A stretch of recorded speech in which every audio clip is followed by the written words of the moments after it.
આજે સવારે એક સમાચાર આવ્યા કે રાજુભાઈ કરપડા એ રાજીનામું આપ્યું તો દિલ ખરેખર દિલને દુઃખ લાગ્યું. ક્યાંક ને ક્યાંક એવું લાગ્યું કે એક આંદોલનકારી, એક ક્રાંતિકારી અને જે હંમેશા ખેડૂતોનો અવાજ બનતા હોય, પીડિતો, શોષિતો, વંચિતોનો અવાજ બનતા હોય અને એ વ્યક્તિ જ્યારે રાજીનામું આપતા હોય ત્યારે દુઃખ એ અવશ્ય થતું હોય છે. મને પણ થયું. મેં જોવા જઈએ તો મારા અને રાજુભાઈ કરપડાના ઘણા આત્મીયતાના સંબંધો રહ્યા છે. સામાજિક રીતે અમે ભાઈઓ પણ છીએ અને જોવા જઈએ તો એક આંદોલનકારી જીવ એ હજી અમારામાં જીવે છે. એ પણ ખેડૂતો માટે સતત લડતા હતા, અમે યુવાનો માટે લડીએ. અને દુઃખ એ વાતનું થયું કે હવે ખેડૂતોનો અવાજ કોણ બનશે? કેમ કે આજે ખેડૂતોએ વિશ્વાસ મૂક્યો હતો, ખેડૂતોએ ઘણી બધી અપેક્ષાઓ બાંધી હતી. આજે અપેક્ષાઓ ક્યાંક ને ક્યાંક તૂટી રહી છે. આજે જોવા જઈએ તો ફક્ત ખાલી એક રાજીનામું આવ્યું અને રાજીનામા ઉપર આપણે વાત કરીએ કે તે વાતને વખોડીએ કે એ વાત ઉપર દુઃખ વ્યક્ત કરી એટલું નથી, પરંતુ કોઈ વ્યક્તિ જ્યારે ક્રાંતિકારી હોય, કોઈ વ્યક્તિ જ્યારે લડાયક હોય, કોઈ વ્યક્તિ જ્યારે જોમ જૂનું અને જુસ્સાથી લડતો હોય અને જ્યારે એ હથિયાર હેઠા મૂકે ને ત્યારે દુઃખ બહુ થાય છે. હું ચોક્કસપણે માનું છું કે આજે સમય છે, સમય ખૂબ સંઘર્ષનો હોય છે. રાજુભાઈ કરપડા પણ હમણાં જ જોવા જઈએ તો 108 દિવસની જેલ કાપીને આવ્યા છે. ભૂતકાળમાં અમે પણ આ જેલ કાપીને આવ્યા છીએ. એ પછી ભાવનગરની જેલ હોય કે પછી સાબરમતી જેલ હોય. સાબરમતી જેલ પણ જોઈ લીધી છે, ભાવનગર અમદાવાદ ખાતેની, અને ભાવનગરની જેલ પણ જોઈ છે. અમે પણ એટલા દિવસ જેલમાં રહીને આવ્યા છીએ. એટલે કહી શકાય કે જેલની અંદરના અનુભવો શું હોય એ અમે જાણીએ છીએ.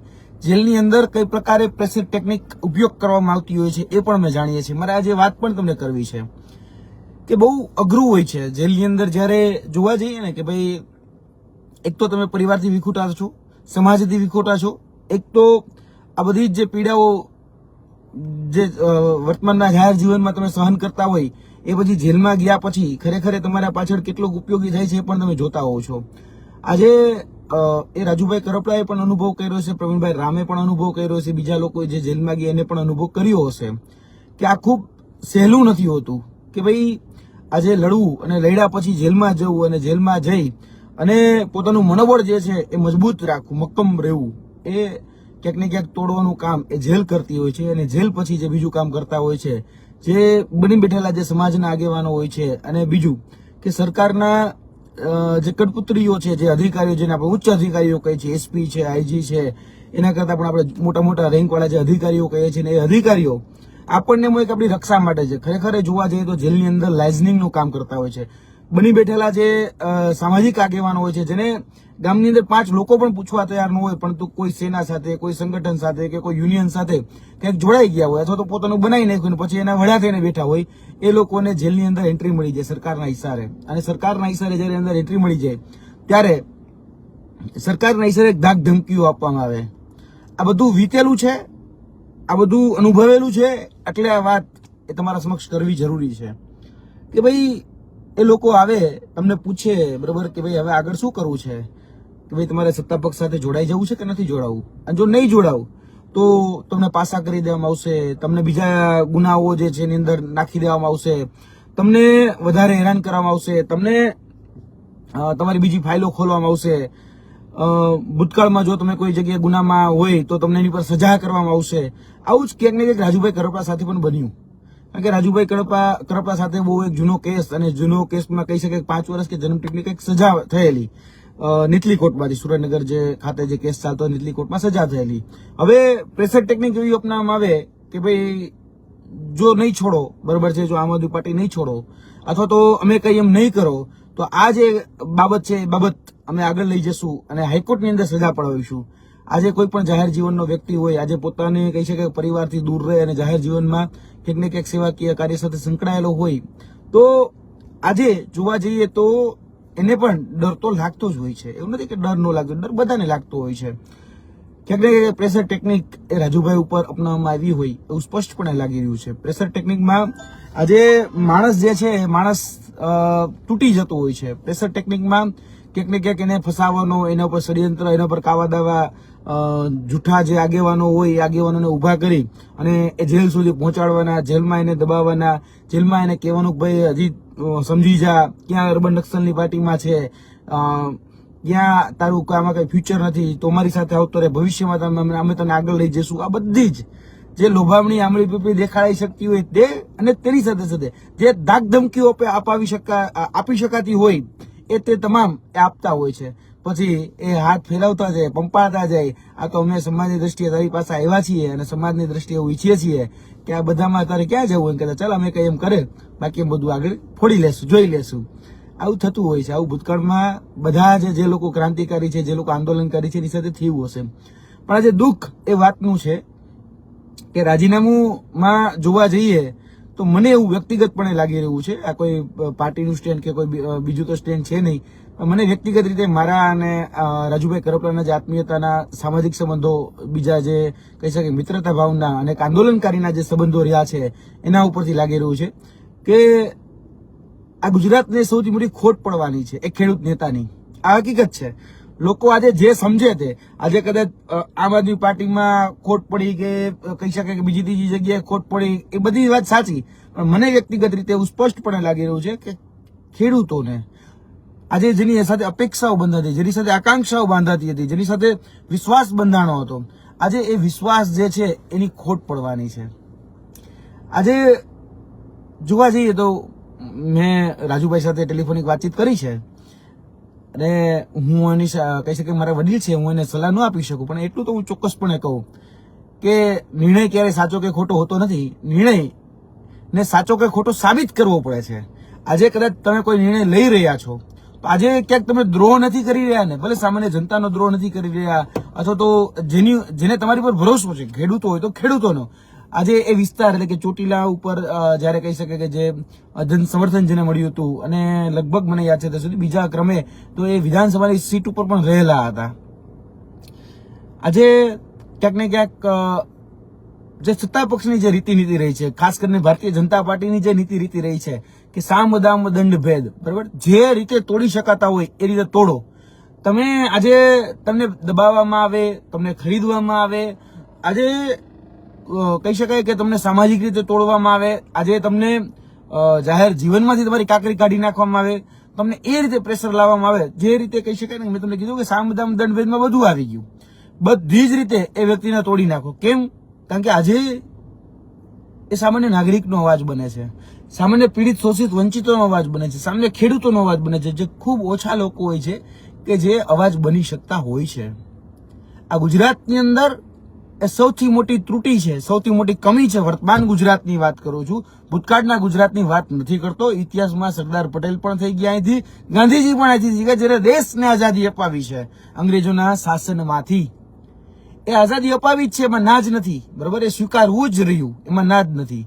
કોઈને ગમે કે કોઈને ન ગમે એ બીજા નંબરની વાત છે, પરંતુ વર્તમાનમાં જે વ્યવસ્થા પરિવર્તનની જે લડાઈ છે એ વ્યવસ્થા પરિવર્તનની લડાઈમાં આજે જે લોકો લડી રહ્યા છે, તો એ લોકો આજે ક્યાંક ને ક્યાંક એને તોડવામાં આવે છે, એમને મરોડવામાં આવે છે, એમને સામદામ ભેદની નીતિથી કાં તો ખરીદવામાં આવે છે, કાં તો પ્રેશર ટેકનિક આવે છે, એમ કેમ પ્રકારે એને દબાવવામાં આવે છે. અને આ જ થઈ રહ્યું છે. ગુજરાતની જનતા એ જાગવાની જરૂર છે. ગુજરાતની જનતા બધું જ જોઈ રહી છે. આજે ગુજરાતના યુવાનોના પ્રશ્ન અમે બોલતા હોય તો તમે જોયું હશે કે આટલા ગુજરાતની અંદર છેલ્લા 10 વર્ષમાં 34 તો પેપર લીક થયા. એ પેપર લીક ઉપર અમે બોલ્યા. આજે ગુજરાતની અંદર જે સ્પર્ધાત્મક પરીક્ષા હોય કે સરકારી રોજગારી કે સહકારી રોજગારીની જે વાત આવે તો એની અંદર ઓળખાણવાદ, પરિવારવાદ, લાગવકશાહી ચાલે છે, એની ઉપર અમે બોલ્યા ત્યારે જેલમાં નાખવામાં આવે. આજે એક વ્યક્તિ આદિવાસી સમાજ માટે, આદિવાસીના વિસ્તાર માટે સતત જજુમે છે, તો એને પણ તમે જોયું હશે એમ કેમ પ્રકારે દબાવવાનો પ્રયત્ન કરવામાં આવે. બધી જ જાતિ પ્રેશર ટેકનિક એ ચેતર વસાવા ઉપર પણ, બરાબર, એ ઉપયોગ કરવામાં આવેલી છે.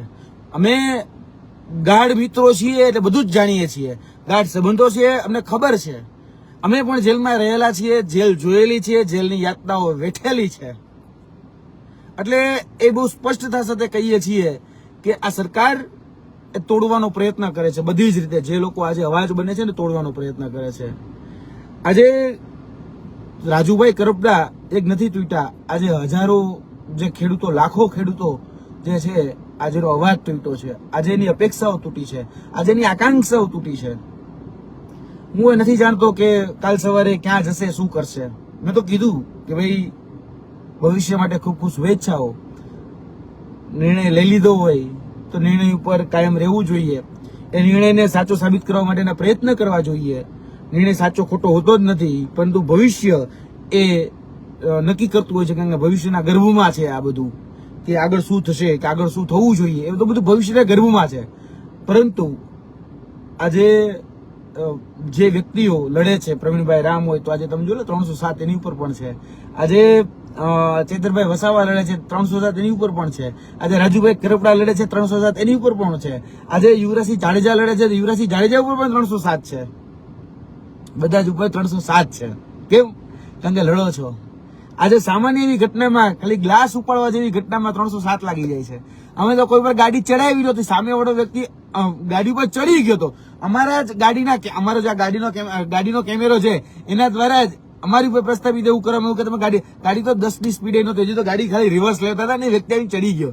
તો અમને એવું કહી દેવામાં આવ્યું કે તમને ભાઈ તમે કોઈ વ્યક્તિને ઉડાડવાનો પ્રયત્ન કર્યો, એમ કરીને 307 કરી અને સાબરમતી જેલમાં નાખી દીધા.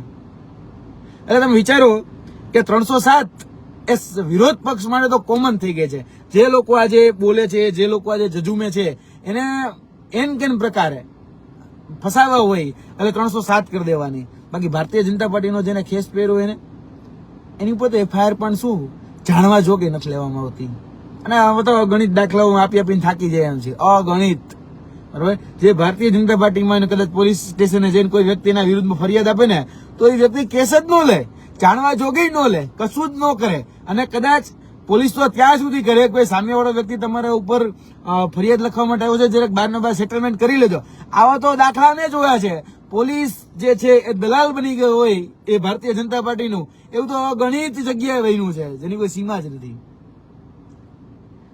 મિત્રો, આ દુઃખ, આ પીડા, આ વ્યથા એટલા માટે કહું છું કારણ કે આપણે રાજુભાઈ કરપડા એ ભઠ્ઠી જે હતી, અગ્નિની ભઠ્ઠી હતી, એમાંથી તપેલો વ્યક્તિ એ આપણને મળ્યો હતો. આપણે હંમેશા એને સાથ સહકાર અને સહયોગ આપવો જોઈતો હતો. હું પણ એવું માનું છું કે ભાઈ પરિસ્થિતિ જે પણ હોય તેની ઉપર ભૂતકાળના પણ કેસો હતા, એ કેસોને ક્યાંક ને ક્યાંક હાથો બનાવીને એને ફસાવવામાં આવ્યા છે. એને અત્યારે ષડયંત્રના ભાગરૂપે ભારતીય જનતા પાર્ટીએ તોડી નાખ્યા છે અને ભારતીય જનતા પાર્ટી એમ કેમ પ્રકારે એની અંદર સમાવેશ પણ કરી લેવાની છે. અહીંયા સુધીના સમાચાર અમને મળ્યા છે કે ભારતીય જનતા પાર્ટીમાં એને જવાનું નક્કી છે. કોઈ જાતની ટિકિટનું કમિટમેન્ટ એમાં થયું નથી અને ટિકિટ ઉપર માંગણી પણ ન કરવી ત્યાં સુધીની વાત એ થઈ છે એવું અમને જાણવા મળ્યું છે. અમારા સૂત્રો એ કહી રહ્યા છે કે ભાઈ બધી જ કહી શકાય ને કે આ નો કન્ડિશન, બરાબર, એક પણ જાતની કન્ડિશન તમે નહીં રાખી શકો.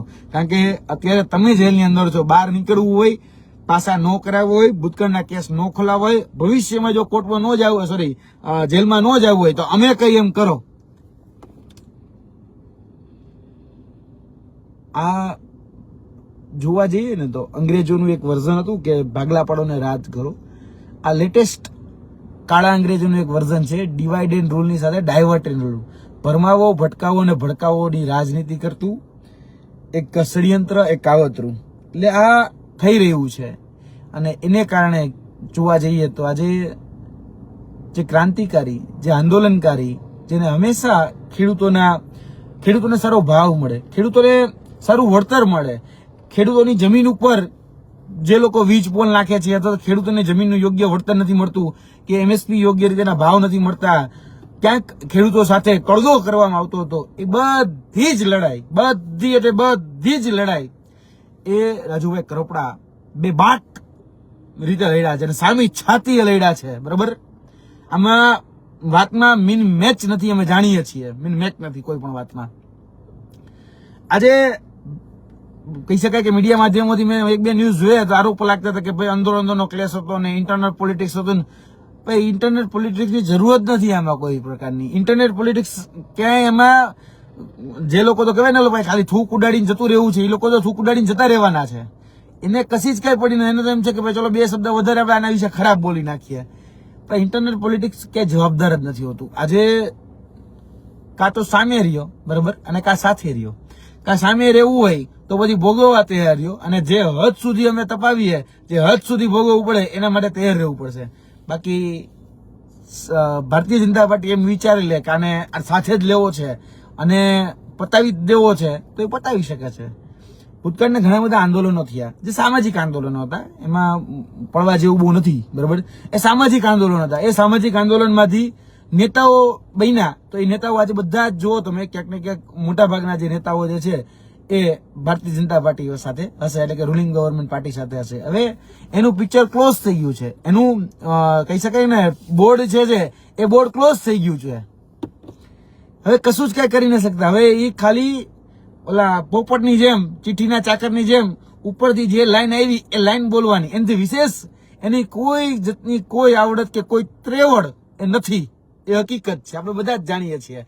આજે એની પોતાની સોસાયટીની અંદર પાવર બ્લોક નાખવા હોય ને તો પણ એને ભારતીય જનતા પાર્ટીમાં કમલમમાં પૂછવું પડે, પછી એની ફાઇલ પાસ કરવા માટે નગરપાલિકામાં હાજીજી કરવી પડે, તાલુકા પંચાયતમાં હાજીજી કરવી પડે, ત્યાં તો માંડ એનું કામ થાય. અને એ થવું હોય તો થાય, ઉપરથી લીલી ઝંડી મળે તો થાય. બાકી અત્યાર સુધી હામા પક્ષ હતા ત્યારે તો કેવી બાકાજીકી કરતા તમે બધા જાણો જ છો.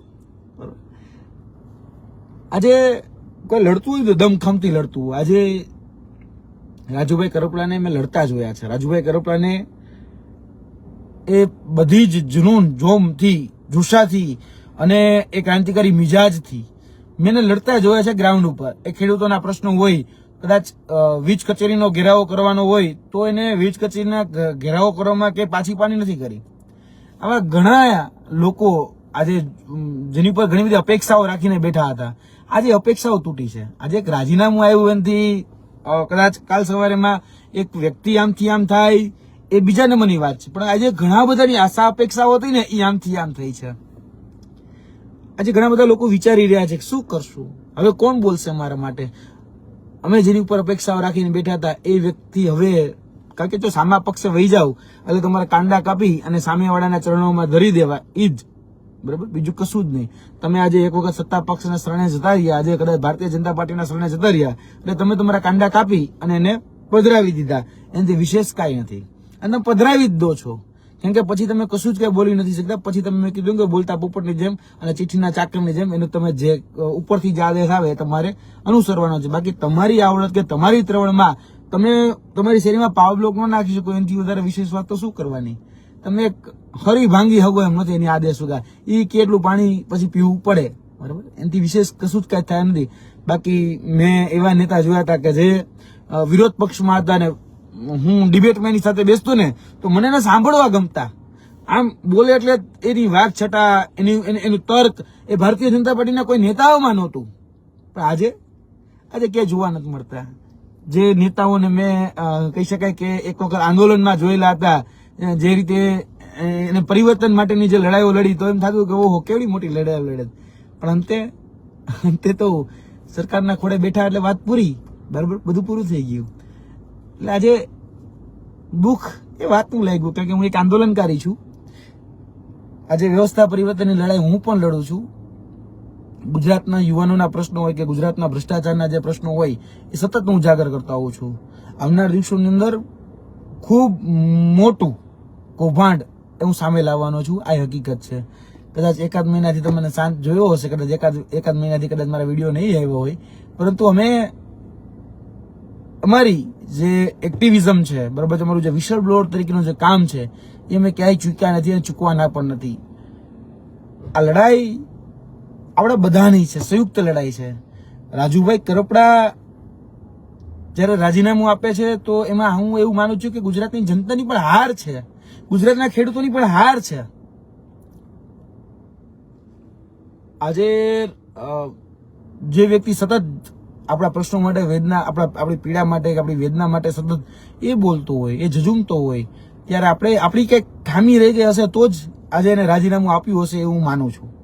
આવનાર દિવસોની અંદર એ આટલી બેબાક રીતે કે શું કહેવાય, આટલી જૂનથી, આટલી જોમથી, જુસ્સાથી એ નહીં લડી શકે, એ હકીકત છે. એટલે મિત્રો, સાથે મળી અને આની ઉપર આત્મમંથન કરીએ, આત્મચિંતન કરીએ, મનન કરીએ, મંથન કરીએ. કારણ કે આ દિવસો એ ખરેખર ખૂબ કપરા છે, આ પીડાદાયક છે. અને આ પીડા જે છે એ આપણે બધાએ સમજવાની જરૂર છે કે આપણે લડાયક વ્યક્તિઓને ગુમાવતા છીએ. અને ગુજરાતમાં મેં કીધું એમ કે ભૂતકાળમાં તો ઘણા બધા લડાયક નેતાઓ થઈ ગયા, ક્રાંતિકારી નેતાઓ થઈ ગયા, આંદોલનકારી થઈ ગયા, પણ વર્તમાનમાં એની બહુ મોટી ઉણપ છે. જે જાહેર જનતા માટે લડે, જે પરમાર્થ માટે લડે, જે આપણા જે પ્રશ્નો છે બરાબર, બેઝિક જે આપણી નીડ છે, બેઝિક જે આપણા પ્રશ્નો છે એના માટે લડે એવા નેતાઓ બહુ ઓછા છે ગુજરાતની અંદર, આખા દેશની અંદર ઓછા છે. અત્યારે જોવા જાવ ને તો આ દેશને અને આ ગુજરાતને મુદ્દાઓને આવરી અને લડતા નેતાઓની જરૂર છે. સમાજના નેતાઓ તો ખૂબ જોયા યાર, બરાબર, ખૂબ જોયા. આજે અલગ અલગ સમાજ બધું કહી શકાય કે બંધારણ બનાવે છે. આજે નીતિ નિયમો, હું બંધારણ શબ્દ તો એના માટે યોગ્ય નથી, હું શબ્દ વાપરું છું આચાર સંહિતા, કારણ કે બંધારણ તો બહુ વિશાળ શબ્દ થઈ જાય અને ભારતનું બંધારણ ઓલરેડી છે, બરાબર છે. એ નીતિ નિયમો ઓલરેડી આપણા પૂર્વજોએ, આપણા વડવાઓએ, આપણા બાપ દાદાઓએ ઘડીને ગયા છે અને બંધારણ આપણું ઘડાઈ ચૂક્યું છે. જ્યારે કોઈ સામાજિક રીતે કોઈ નીતિ નિયમો ઘડાતા હોય તો એને આચાર સંહિતા જ કહેવું જોઈએ મારી દ્રષ્ટિએ. પછી લોકો અથવા સમાજ જે એને ગણતરી કરે એને મુબારક, બરાબર. મને એક વિચાર બંધારણ ઉપરથી પણ આવ્યો કે દેશનું જોરે બંધારણ ઘડાતું હતું, દેશનું બંધારણ, બરાબર, ત્યારે લગભગ હું ભૂલતો ન હોય તો કે ભાઈ 2 વર્ષ 11 મહિના અને 18 દિવસ જેટલો સમય લાગ્યો હતો.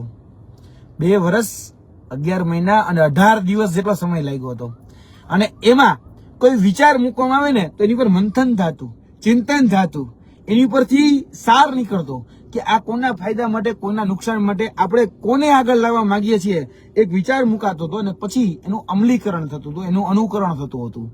આપણે જયારે કહીએ છીએ સામાજિક રીતે આપણે બંધારણ બનાવવું છે તો બંધારણ બનાવીએ છીએ, એવી વાત કરીએ છીએ, તો આપણે છેવાડાના વ્યક્તિને પણ વિચારવું પડશે કે ભાઈ છેવાડાના વ્યક્તિને આનાથી નુકસાન નથી ને, એવા નીતિ નિયમો આપણે ઘડવા પડશે, એવી આચાર સંહિતાઓ ઘડવી પડે કે ભાઈ આપણે તમામ જે દ્રષ્ટિકોણ છે, બરાબર, તમામ જે આપણે જે ડાયમેન્શન કહીએ, તમામ જે ડાયરેક્શન કહીએ, એ તમામ વસ્તુ આપણે જોવી જરૂરી છે, જેનાથી કોઈનું અહિત ન થાય, કોઈનું પણ.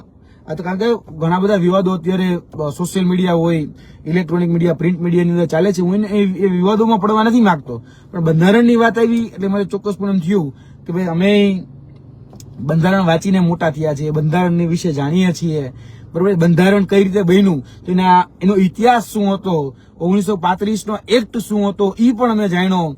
બાબા સાહેબ આંબેડકરે આખા બીજા જે દેશો હતા એ બીજા દેશોમાં કઈ રીતે બંધારણની સારી બાબતો શું હતી, બીજા અન્ય ઘણા બધા એવા હતા, બરાબર, નેતાઓ હતા કે જેને એ બાબતો તપાસી અને પછી એ એડોપ્ટ કરી અને પછી આપણા બંધારણની અંદર મૂકી. એટલે સારી બાબત લેવી, બરાબર, જેને કારણે આપણા સમાજનો સર્વાંગી વિકાસ થાય, આપણા દેશનો સર્વાંગી વિકાસ થાય, બરાબર. એના માટે શું પ્રયત્નો થઈ શકે ને એ બધા પ્રયત્નો કર્યા. પરંતુ અત્યારે એ યાદ રાખવું જોઈએ. હું કોઈની ટીકા ટિપ્પણીમાં પડવા નથી માંગતો અને કોઈની ટીકા ટિપ્પણી હું કરતો પણ નથી, પણ આ દેશનું બંધારણ છે ને એ સૌથી મોટું બંધારણ છે, એ હંમેશા આપણે ધ્યાનમાં રાખવું જોઈએ. આપણે આ દેશના બંધારણનો આનંદ થાય છે અત્યારે, તો આપણે બોલીએ છીએ ખરી, આપણા જ હક અધિકાર એ છીનવાઈ રહ્યા છે, તો શું આપણે બોલીએ છીએ ખરા? કારણ કે દેશનું બંધારણ સર્વોપરી છે. આખા દેશની અંદર તમે જોશો ને, જે કદાચ તમે બંધારણ વાંચ્યું હશે ને તો તમને ખ્યાલ પડશે કે આપણી જે વ્યવસ્થા તંત્ર છે, બરોબર, એ તમામ પ્રકારના વ્યવસ્થા, ન્યાયતંત્ર હોય, જેને આપણે જ્યુડિશિયલ કહીએ છીએ, જ્યુડિશિયલ હોય કે પછી વૈધાનિક હોય, જેને આપણે સંવૈધાનિક રીતે પાર્લામેન્ટ કહીએ છીએ, વિધાનસભા કહીએ છીએ, એ બધા જે છે ને એને અલ્ટિમેટલી ઉપર કોણ છે ખબર છે? બંધારણ છે. બધાની સર્વોપરી બંધારણ છે. આ દેશમાં સર્વોપરી બંધારણ છે. આપણા દેશનું બંધારણનો આનંદ થાય છે ત્યારે આપણે કોઈ બોલતા નથી. સામાજિક બંધારણના આનંદમાં આપણે બધા જ બોલવા નીકળી જઈએ છીએ. બધા જ લોકો પોતપોતાના દ્રષ્ટિકોણ મુજબ ટીકા ટિપ્પણીઓ કરે છે, પણ આ દેશનું બંધારણ અત્યારે ક્યાંક ને ક્યાંક ખાડામાં જયું છે. દેશની અસ્મિતા તૂટી રહી છે, બરાબર, દેશની અખંડિતતા તૂટી રહી છે. આ દેશ એ વિવિધતામાં એકતાનો દેશ છે. તમે સમાજ પણ વિવિધતામાં એકતાનો સમાજ છે.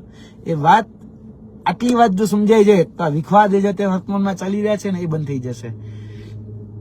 વાત હતી રાજુભાઈ કરપડાની, તો રાજુભાઈ કરપડા, મેં કીધું એમ કે મારા માટે ઘણી મોટી ખોટ પડી છે, કારણ કે આંદોલનકારી તરીકે મને એવું સ્પષ્ટપણે લાગે છે કે એક જે લડાઈ જે લડાતી હતી એમાં એનું બહુ મોટું યોગદાન હતું. કદાચ એને ભવિષ્યમાં હું એને લડતા જોઈશ કે નહીં જોઈએ મને ખબર નથી.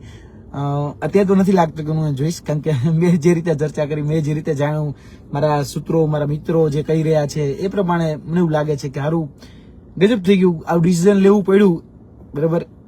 તો એ કંઈક અમારી પણ ખામી હશે. મારી વ્યક્તિગત રીતે હું સ્વીકારું છું, મારી પણ ક્યાંક ખામી હશે કે હું એ ન સમજી શકું વાતને, અથવા તો એક આંદોલનકારી તરીકે આટલું પ્રેશર કઈ રીતે હેન્ડલ કરવું, બરાબર. ભૂતકાળમાં અમે પણ હેન્ડલ કરેલા છે, તો કઈ રીતે હેન્ડલ કરવું, શું કરવું, કદાચ એમાં ઉણા બધા ઉતરા છીએ, તમામ લોકો ઉણા ઉતરા છે, બરાબર. આપણે એક સારો નેતા, એક સારો લડાયક આંદોલનકારી, સારો એક લડાયક ક્રાંતિકારી અને સારો એક લડાયક જુનૂન, જોમ, જુસ્સો, જેના તળવળાટ મારતો તો યુવા, બરાબર, અત્યારે ક્યાંક સુસુપ્ત અવસ્થામાં જતો હોય એવું સ્પષ્ટપણે લાગી રહ્યું છે. ચલો મંથન કરીએ, ચિંતન કરીએ, મનન કરીએ અને કશું કંઈક શરૂઆત દેશ માટે, ગુજરાત માટે થઈ શકે એના માટેના પ્રયત્નો કરીએ. જય હિન્દ, જય ભારત.